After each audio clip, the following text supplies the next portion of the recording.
No matter what we're feeling or what brought us in here today, there is a kindness inside of us, a kindness that wants to be expressed. As a human species, we want to be seen, we want to be known, we want to be loved, and we want to see, we want to know, we want to love. That's our wholeness that's always seeking to be expressed through us. But you know what gets in the way of that? Even though our humanity is so wonderful, being human almost always is the problem. If we just remembered we were divinely made, we are a child of God. Oh my gosh, we're made in the image and likeness of all that is good and right and true. All that, oh my gosh, how wonderful that is. But that's that divine center in us. We come here as humans to grow, to learn, to make mistakes. We're on this journey of self-discovery, and on any journey, we're going to take a wrong road, we're going to stumble and fall, we're going to stub our toe, hurt our knee, we're going to get tired. That's part of this human experience. And if we get locked into our humanity, the physical part of us, the things we can see, we're going to suffer, we're going to struggle. Yes, humanity brings trauma. And Sharon, that's why we started our group, because we know that everyone here in different forms has experienced loss and trauma. And it's so important to be able to share it, because we learn that that's part of our human experience. And when we can unravel it and unwrap it, it can bring us closer to love. It can bring us closer to understanding. We can break ourselves open to a new revelation about ourselves and about life. But this being human means, well, first of all, being divine makes us perfect, right? Sort of. But being human makes us perfectly imperfect. So we have to balance that perfection and that imperfection and know that it's all exactly what it's supposed to be. If we don't get a balance and a handle on that paradox, we're going to go crazy. We're going to be depressed. We're going to get lost in confusion and upset and lack of understanding that there is a divine plan. There is something bigger going on, and we're part of it.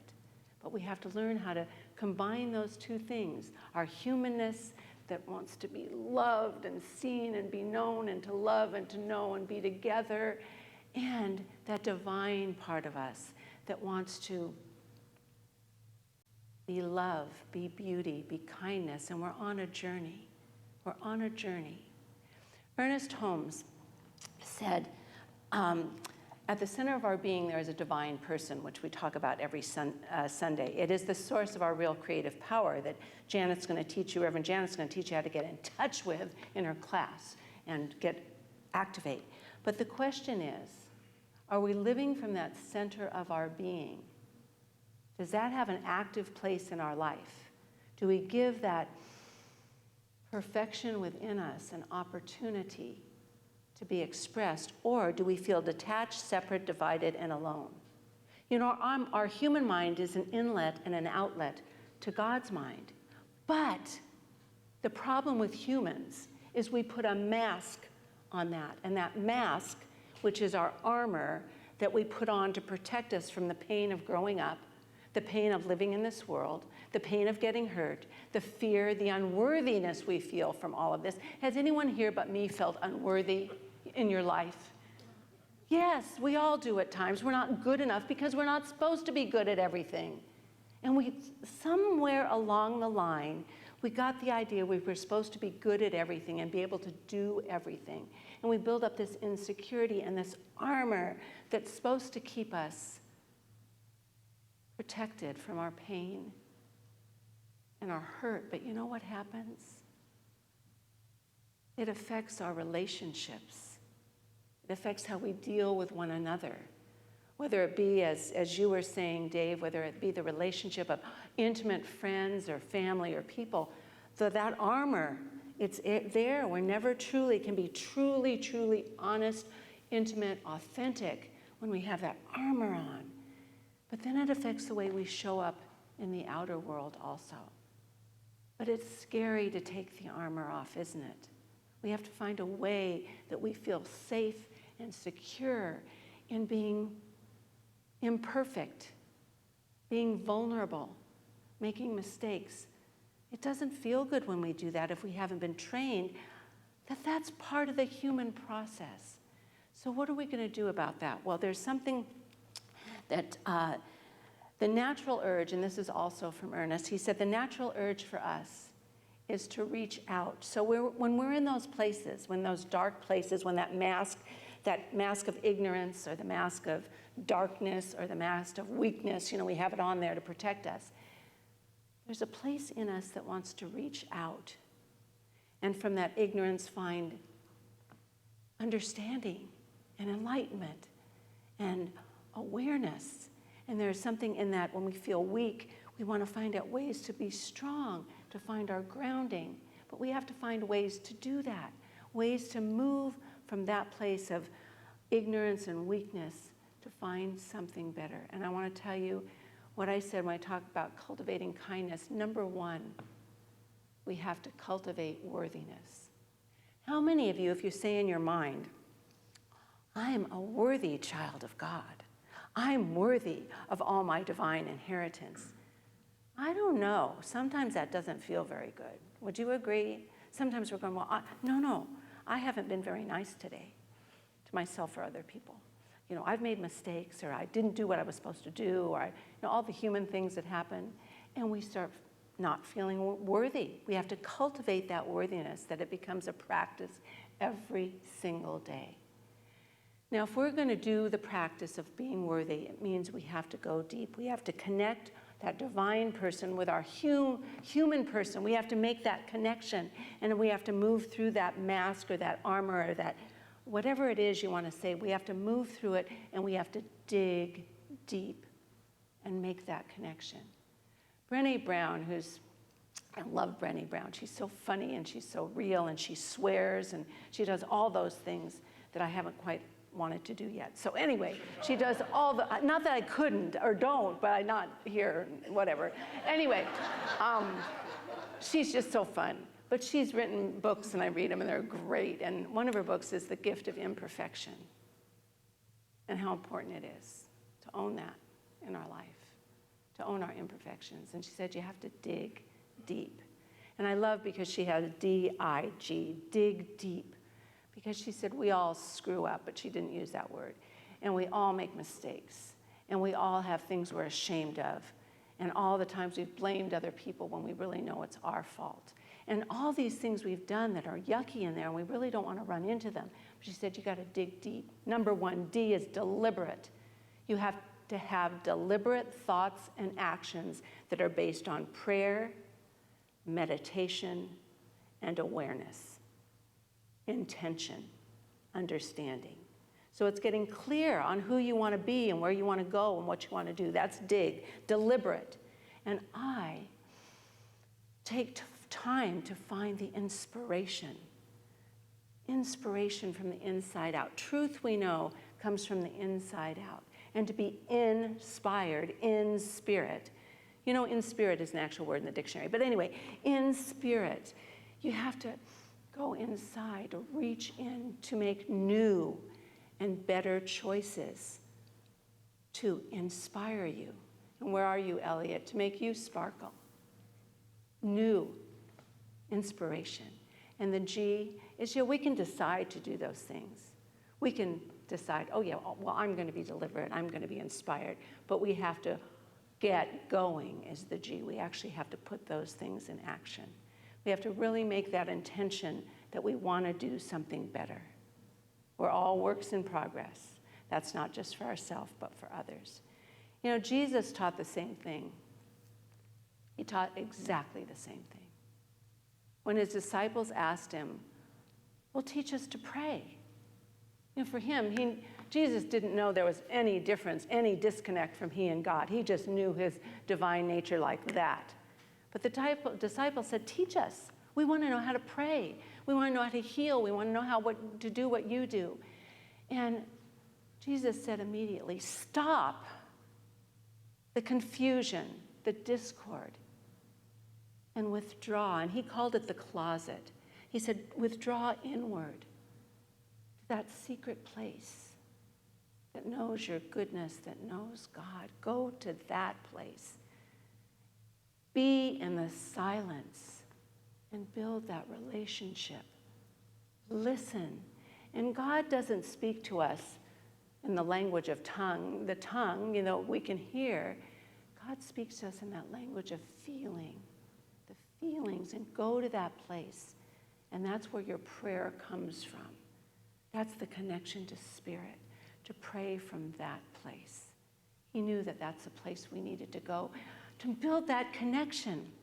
But, sometimes it's hard to get there. Does your mind ever get really crazy and active and busy and can't stop? It's hard to get to that place where we really know our oneness. Well, there's two things I'd say about that. First of all, if we're going to be in that place where we can get to the quiet within, we've got to set our boundaries. It's not our spiritual responsibility. Repeat, it's not our spiritual responsibility to be walked on, stepped on, misused. It's not our personal responsibility to let other people treat us badly. It's not our personal responsibility. And sometimes we think, well, to be a good person, I just have to be there, right? Does anybody else ever feel like that? You just sort of have to be there and accept it all? Well, you're not meant to be a nasty person back, but we have to set our boundaries because life is about energy. And we need to be sure that, we're here to be put up with some things, but we have to set our boundaries. And I think when you shared, Karen, of that one thing that I say all the time, people in our life that are really affecting us, it's the times when you can't get your mind from going round and round about somebody who did something wrong to you or bad to you or this and then. It's a process that I done for a long time. As a spiritual person, you have to get to that place where you can say, I love you, I forgive you, and I release you to your own experience. I love you and I forgive you, and I release you to your own experience. Now, is that something, can you bring up somebody in your mind who might be irritating you or done something unkind or mean? It doesn't have to be somebody you know. It can be somebody that you've run into or see somewhere. And can you just close your eyes, not your mind. Close your eyes for 1 minute. And just bring even the thought of that. It could be a person, a group, it could be anything that you feel wronged about or uncomfortable or has been mean or anything that comes up for you, and just open your heart, open your energy, and just say, I love you, just in your own mind. I forgive you. I release you to your own experience. And you keep saying that until you're clear enough, you've cleared the path, so it's not congested. It's not filled with upset or hurt, but it's opened with love and forgiveness and release. And you do that until you really feel clean and open and that you can move forward and you trust in God. There's so much mistrust in the world right now, and this is a way to build trust. You trust that there's a bigger plan at work. But that's not enough just to set boundaries. We also need to be accountable, right? Because we've hurt people. We've hurt things. We've said things. We've done things that aren't so wonderful. Because we're growing, we're learning, we're becoming, we're making mistakes. So my favorite prayer for this, and I know I've talked to Em and Jim about it at length, is the beautiful Hawaiian prayer of the Ho'oponopono. Again, 4 simple little phrases. I'm sorry. Please forgive me. I love you and thank you. Just that easy. You can do it just in your own prayer space. Energy's felt, your energy. So just think right now, and again, just shut your eyes if you feel comfortable, in your own space, where you might have hurt somebody, either unintentionally, intentionally, or you've done something that's not very nice, or thought something that's not very nice. I'm sorry. Please forgive me. I love you. Thank you. I'm sorry. Please forgive me. I love you. Thank you. So those are our cleansing processes. So you just keep doing that until you feel free. You feel free, that we trust the process of life and trust God. So last but not least, Ernest Holmes said, it is necessary for the salvation of humanity that an ever-increasing number of individuals seek out their spiritual center, that center within, and to learn to live with a consciousness of a unity with God. When we're there, we definitely cultivate our worthiness. I am worthy to be one with God. I am worthy. From that place, we realize there is only one race, the human race. There's only one family, and that's the family of God. And there's only one God, and that's the God of all. And when I think of this particular consciousness, I think of that divine center having one hand outstretched to God and one hand outstretched to humanity. You see, we need to be able to reach out ourselves, not just reach out from our own center to something more, but we need to reach out to be that, once we've connected with that center, we're here to reach out to humanity, to ask to be of help. If you see someone that needs help, to be of help, and to ask for help in this beautiful consciousness right here, the consciousness of love and givingness, and all that we need, because it is together, one kindness at a time, just one kindness at a time, one forgiveness, one act of forgiveness, and one thought of goodness that's going to make our world all sparkly and loving again. I know it, I feel it, I believe it. Do you? Good. Okay, so let's start right now. When we reach out, let's reach inward to ourselves. And just say after me, I'm worthy to be one with God. I am worthy to love myself. I am worthy to help others. I'm worthy to love others. And I'm worthy to forgive myself and forgive others right now and always. And when you leave today, it's Labor Day. Give thanks, give generosity, give kindness to whoever you see. Think of all the people it takes to put together this beautiful world for us.